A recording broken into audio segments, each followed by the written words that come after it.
అయితే ఆకలి అందరికీ అవసరం.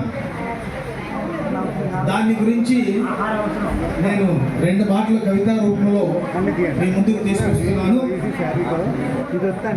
శీర్షిక ఆకలి కేక. ఎవరిది పాపం, ఎందుకు ఈ శాపం?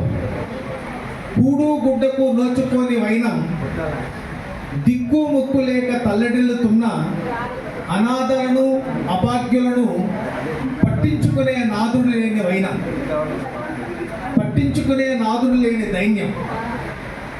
ఒక పక్క అంతరిక్షంలోకి వెడుతున్న చంద్రయాన్ సఫలమైన, అత్యాధునిక ఆయుధాలు సొంతమైన, బలమైన ఆర్థిక వ్యవస్థ వైపు పరుగులెడుతున్న, అగ్రదేశాలతో పోటీ పడే సత్తా ఉన్న, ఆహార ఉత్పత్తుల్లో ఎగుమతుల స్థాయికి ఎదిగిన, వ్యవసాయం అభివృద్ధి సంక్షేమం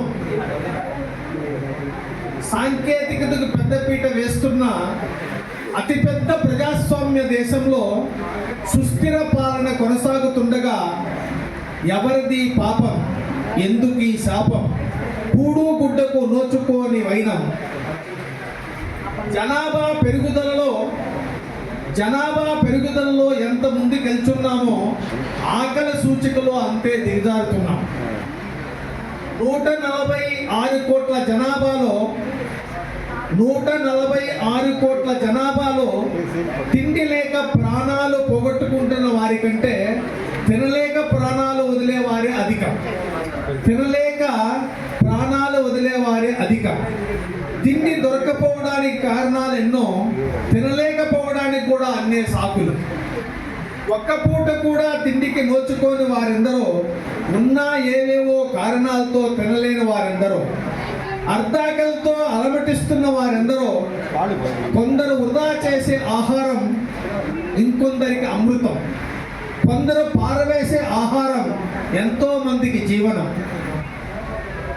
ఆకున్న కూడే అమృతం అన్నది అర్థమయ్యేది ఎప్పుడో, పారవేసే తిండి కోసం కుక్కలతో పోటీ పడే ఎందరికో, విసిరేసే ఎంగలి మెతుకుల కోసం ఎగబడే వారెందరో, ఆ మెతుకులు కూడా దొరక్క పస్తులుండే వారెందరో, తిండి లేక ఆకలి వలలో చిక్కుకుంటున్న వారెందరో, తిండి లేక ఆకలికి బుగ్గిపాలవుతున్న వారెందరో, ఆకలికి ఆగలేక దేనికైనా సిద్ధపడుతున్న వారెందరో, దొంగలుగా ముద్ర వేసుకుంటున్న వారెందరో. ఆకలి ఎటువంటి సంబంధానైనా చెడగొడుతుంది, ఎంతటి వారినైనా దిగదార్చుతుంది.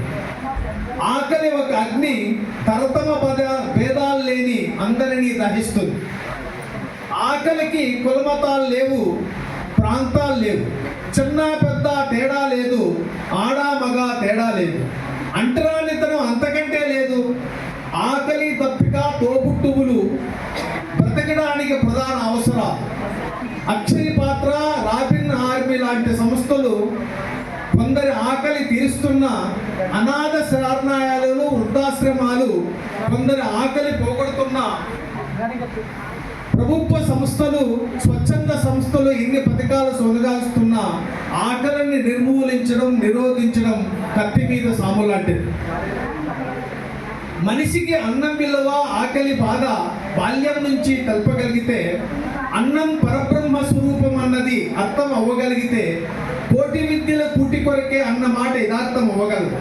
వృధా చేయడం, పారవేయడం సామాజిక నేరాలు అవ్వగలిగితే, ప్రతి ఇంటిలో ప్రతి ఒక్కరూ చైతన్యవంతులు అవ్వగలిగితే, ప్రతి ఒక్కరూ అన్నం దేవుని ప్రసాదం అని భావించగలిగితే, కొంతవరకు ఆకలి కేకలు తగ్గుముఖం పడతాయి. ఆకలి సూచికలో అదృశ్యం భారతదేశం అవుతుంది. అదే మన లక్ష్యం. భవిష్యత్తుకు శుభసూచకం, శ్రేయోదాయకం. ధన్యవాదాలు.